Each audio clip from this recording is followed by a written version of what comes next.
ভিক্ষুক রাস্তা দিয়া যায় আর জমিদারের পুত্রবধূও যায়। একজন সামনের থেকে আসতেছে, একজন সামনের দিকে যাইতেছে। দুইজনের ক্রসিং এর সময় ভিক্ষুকের গায়ের কাদা জমিদারের পুত্রবধূর গায়ে লেগে গেছে।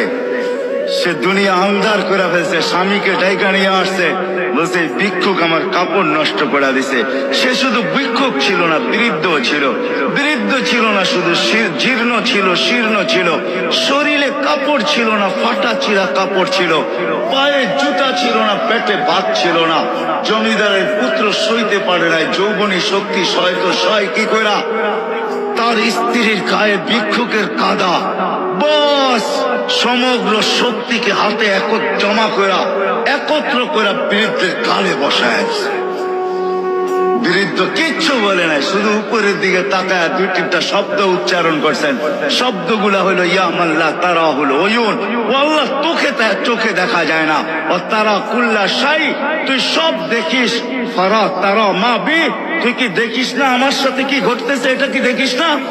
বলতে দেরি যুবক, মরতে দেরি হয় নাই। জমিদার চলে আসছে, প্রতিশোধ নিবে। বৃদ্ধের একদিকে মুস্কি হাসি, একদিকে বলতেছে প্রেমের খেলা এমনই হয়।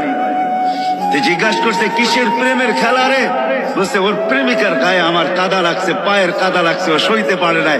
যৌবনী শক্তি দিয়ে আমার বৃদ্ধ গালে বসায় দিছে। আমাকেও একজন ভালোবাসে, সেও সইতে পারে না,